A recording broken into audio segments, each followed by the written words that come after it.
Hey everybody, it's Anna and welcome back to my booktube channel. Today's video is going to be kind of a deep dive discussion of a novel that I just finished reading, which is The Safekeep by Yael Van Der Wouden. Hope I'm pronouncing that right. I looked it up. Bear with me if not. This is the book that just won the Women's Prize for Fiction this year, and I believe it won a National Jewish Book Award here in the US, as well as being longlisted for the Booker Prize. And I wanted to talk about this book kind of in its own separate video from a wrap-up, because I did want to get into some spoilery territory. I think you kind of need that for a full discussion of this book, at least the way that I wanted to have it. So if you are interested in reading this book, but you do not want to have any major points of the plot spoiled for you, please check out my wrap-up. That's going to be my end of summer reading wrap-up that's coming a few days after you see this video, because this will be firmly in spoiler territory. And then when you finish the book, come back and we can discuss it in the comments.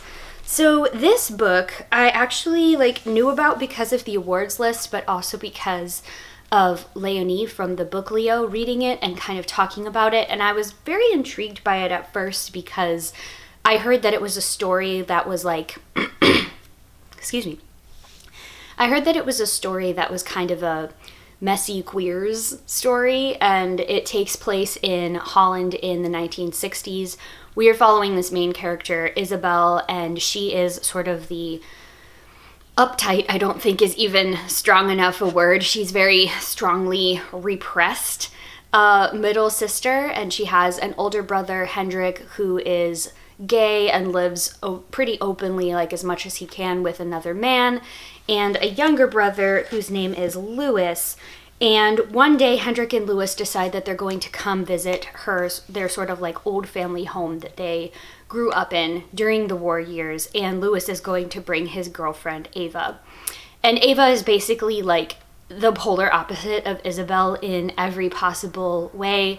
She's very carefree, she's very extroverted, she's very physically sensual in terms of her appearance. There's a lot of descriptions given to her hair and her makeup and just sort of her body language being completely different from Isabel's. But Isabel, even though she is, in my opinion, struggling a lot with the sort of compulsory heterosexuality and feelings of shame around her own queer identity, she finds herself nonetheless inexorably drawn towards Ava. So there's a few different things that happen. It comes about that Isabel and Ava are together in the house alone for about a month, and it is sort of the beginning of their messy love story / I guess it's kind of a fling, you would call it. And then Isabel makes a pretty startling discovery, at least to her, about Ava. So this is where we're really getting into spoilery territory. Please click away if you don't want them. So this is a kind of thing that I was piecing together a little bit as I was reading this book, because the thing that's never really explicitly mentioned throughout the first half of the book, but that is nonetheless looming over the narrative, is the shadow of the Holocaust. There's kind of this unspoken assumption that the house that Isabel and her family moved into during the war years when she was a child is empty, either because the family in it all died or perhaps, was deported to a concentration camp. It's never really made clear to Isabel as a child. There's just this empty house with a lot of homewares still in it, and the family takes out their mortgage on it and moves in to basically get out of the city, to get out of Amsterdam to be safe from the bombings. But even with the character of Ava being introduced, there are some sort of hints that are dropped that perhaps Ava herself is a Holocaust survivor, that she has lost family and friends. She suffers from really severe night terrors and nightmares that she doesn't want to talk to Isabel about.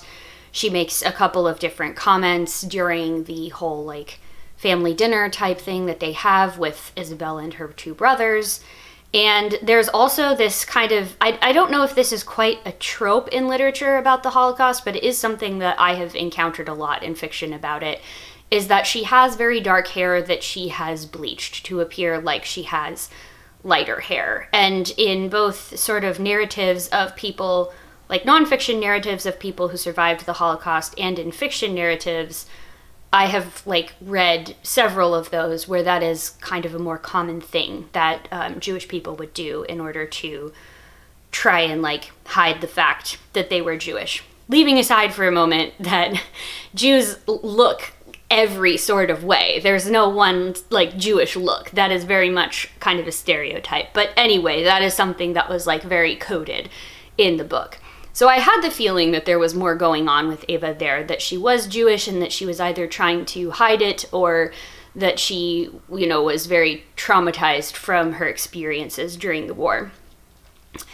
Anyways, there has also been this entire plot running alongside the love story where Isabel has become convinced that her like maid, the young teenager who comes and is the maid for the house, is stealing from her because she's noticing small things going missing. You know, it might be like a piece of a broken plate that her mother used to love, or it's a couple of spoons, just sort of small movable housewares are going missing.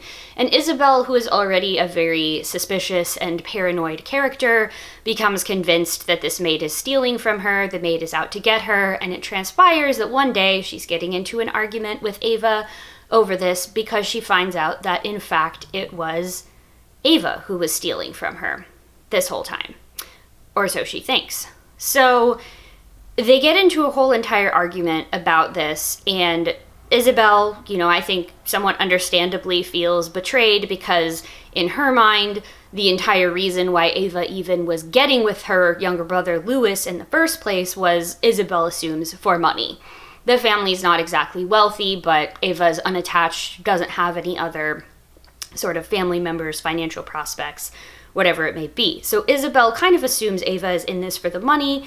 Ava's kind of like wry, sardonic laughter about this, like, yes, you could say that, I'm in it for the money. And Isabel kicks Ava out of the house. But she keeps with her Ava's diary that she has seen Ava like writing in, and Ava has always been very protective of this diary and whatever was written in it. And Isabel holds on to it as she kicks Ava out of the house.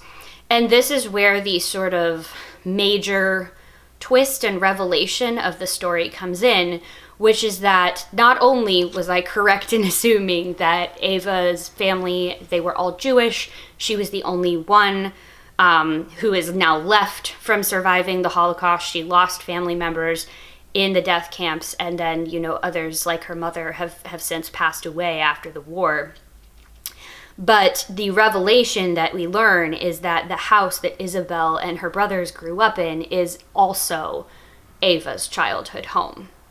That the reason why there was, you know, nobody living there was because, as she tells Isabel, yes, my father defaulted on the mortgage of our house. He defaulted because he was murdered, like he was killed in the concentration camps.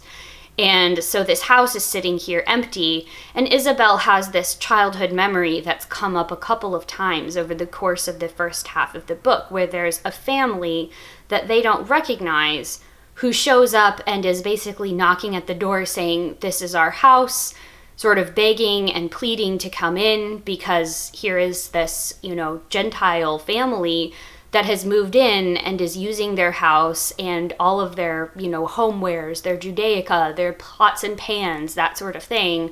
And Isabel's mother says, no, this is my house, and she doesn't let them in. So what are we kind of making of this story?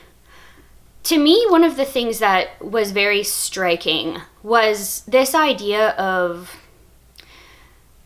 not just ownership, but also of responsibility for what sort of things, like who bears responsibility for when very terrible things happen, when humans do terrible things to other people, right? Because nobody in this book is a Nazi. Nobody in this book is a fascist sympathizer. But you do get the sense that, you know, Isabel and her family, like some of the other Gentiles Ava writes about in the journal, are kind of just, while they're trying to survive, also going along and either not knowing or not caring to know about the suffering of other people that has made their life possible, right? So Isabel is, I think, spared some responsibility for this, at least in the text of the book, because she is a child when they move into the house. But she has a conversation with her uncle later on in the book about how much of this did you know? Did you know this family lived here before? Why didn't you ask more questions about this? And again, this is something that's very common. I've read a lot more in like German literature about the Holocaust, when that like younger generation grew up and asked the people who were adults during the 30s and 40s, why did you go along with this? How could you do something like this? At the same time, Isabel is definitely still guilty of, I think, like gatekeeping and laying claim to something that, while it is hers, because it is the house she grew up in, it is not fully hers. I saw a lot of parallels between this and conversations that we have in the United States about land back, which is a movement for like land and sovereignty to be returned to the indigenous peoples of the Americas that it was stolen from. Or that we are having ongoing conversations about illegal Israeli settlements in places like the West Bank, where Palestinians are forcibly evicted from their homes, or their villages are destroyed, and then Israeli settlers move in and either lay claim to the homes that are there or just build on top of it, as though one person has more of a right to exist or more of a right to live than any other. And so this book definitely kind of complicates the idea of ownership, the idea of who is responsible for when human beings do terrible things to each other. What are they responsible for? And another thing that it examines, I think, very well, even though it doesn't really offer an easy solution, because I don't think you can, is how there are people who can themselves be oppressed, but are also capable of inflicting harm on others, even as they are themselves being oppressed for different reasons. What I mean by this is, Isabel is not a happy person, and her life is definitely made a lot harder because of the fact that she is gay. It's never specified if she's like lesbian, bisexual, whatever, but she seems to have absolutely no interest in relationships with men, only with women, and she feels a lot of shame about this, and she's definitely seen how her older brother, who is living more openly with a man, is pushed off to the margins of society, how the uncle wants to leave the house to the younger brother, Louis, the presumed heterosexual sort of heir to the family that is going to, presumably, again, have children and need a place for the children to grow up. She's also definitely elided from that sort of lineage because she is a spinster. You know, she's not in a relationship with a man. She doesn't appear to be likely to do that, and so there is this specter of imminent homelessness kind of hanging over her experience throughout the book, because the understanding is that should Louis and Ava get married, then where's Isabel going to live? At the same time, this does not make what she does to Ava and what her mother does to Ava and Ava's family right, because just because she is oppressed and vulnerable in this one way does not mean that she just gets to be absolved from kicking this Jewish family out of their home, refusing to return things like their family heirlooms that belong to them, and honestly even micromanaging what Ava does in the house, where she can sleep, what she can clean up, what she is or isn't allowed to do or say. So the book doesn't really offer a very easy solution to this, and I think that's wise, because I think that this is kind of an ongoing part of our species trying to figure out how to treat each other with compassion, how to sort of go over our maybe innate selfishness or innate desire to just think of ourselves first without considering the impact of our actions on the other people around us. And the book doesn't really offer an easy solution. There's sort of this idea at the end that for Ava and Isabel, the solution might be that there is this redemptive power of their love for each other. Messy as it is, because by the end of the book, when Isabel has finished reading the diary and she tries to like go find Ava again and get back in touch with her, and Ava returns to the house, they kind of have it out as this discussion. And there is a very sort of awkward but tender at the same time scene where Isabel is saying, you should come back and live in the house. I'll leave. Ava says, where will you go? There's a mutual acknowledgement that both of them are sort of isolated and have been left to fend for themselves. And even though Isabel has done things that have really hurt Ava, I think the story is more interested in like, what is it that the two of them are going to do to move forward? Not to excuse what Isabel and her family have done, but because now they have two different childhoods with memories of snow falling on the trees in the same house. Because their animosity for each other is complicated by the love that they have for each other, the genuine connection that they had before they really knew, or at least Isabel really knew, about Ava's true past. So this was a really good, it was a very thought-provoking book for me. I think that I would really like to read this book again. I'm going to give it some time to just settle and percolate, because I think that, you know, when you see that twist in the middle that happens and it completely like rechanges and reconfigures everything that came before it, there were so many lines that I couldn't help but think were absolutely devastating looking back. Like, this is also very much a book about grief and loss and disappointment as much as it is about love and trying to build up and go forward.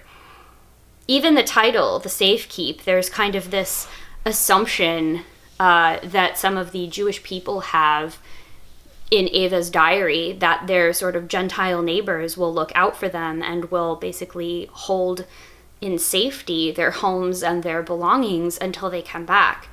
And of course, many of the Jewish people never get to come back because they're murdered. And then the ones that do frequently find that the Gentile neighbors that they trusted don't want to relinquish those belongings and that property. So yeah, it was a very good book. It was very thought-provoking. The other thing about this is that I could not believe this book was a debut. I have read so many debut novels this year, it seems like, and a lot of them have been good. You know, they've been decent, but they have a lot of the typical, I think, pitfalls that debut novels tend to fall into. And I couldn't believe that this one was a debut, because while I do think it still has some flaws in its execution, it was really well done, and it was written with such a great deal of artistic maturity. I mean, I really, really enjoyed it. So if you have read this, please let me know what you thought of it down below in the comments. And if you haven't, and I guess you made it to the end of this because the spoilers didn't bother you, does this entice you to pick it up? Let me know what you think. Yeah, as always, thank you all so very much for watching. I will see you in the next one. Bye.